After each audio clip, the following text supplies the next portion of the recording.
নমস্কার। আমরা তো এক্সেলে অনেকে কাজ করে থাকি। এখন আমরা কি এক্সেলটা স্মার্ট ভাবে কাজ করতে পারি?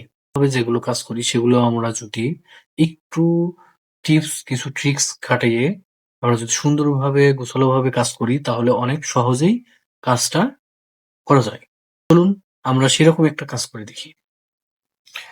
আমরা এক্সেলে চলে গেলাম। আমার একটা ফাইল তৈরি করা আছে আগে থেকেই। এখানে আমি এই রোর আগে আরেকটা রো ইনসার্ট করব। এই রোর আগে একটা রো ইনসার্ট করব। আমি যদি এখানে ম্যানুয়ালি করি দেখা যাবে যে আমার বড় কোনো ফাইলে তাহলে অনেক সময় লাগবে।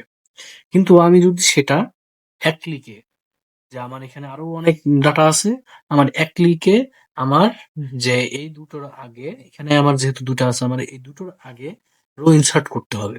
তাহলে কিভাবে করব? এক ক্লিকে আমি আগে এটুকু সিলেক্ট করে নেব। সিলেক্ট করার পরে কন্ট্রোল জি প্রেস করব। কন্ট্রোল জি প্রেস করার পরে এরকম একটা ইন্টারফেস আসবে। এখান থেকে স্পেশালে যাব। স্পেশালে যাওয়ার পরে এখানে অনেকগুলো অপশন আসবে। সেখান থেকে কনস্ট্যান্ট অপশনে যাব, ক্লিক করে দেব এবং ওকে করব। দেখা গেছে এখানে দুইটা রোতে দুইটা সেল শুধুমাত্র সিলেক্ট করেছে।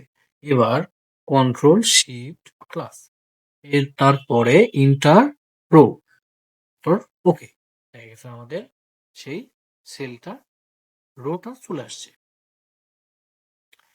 এরকম আরো ছোট ছোট কিছু টিপস পেতে আমার পেজটি ফলো দিয়ে রাখবেন। ধন্যবাদ।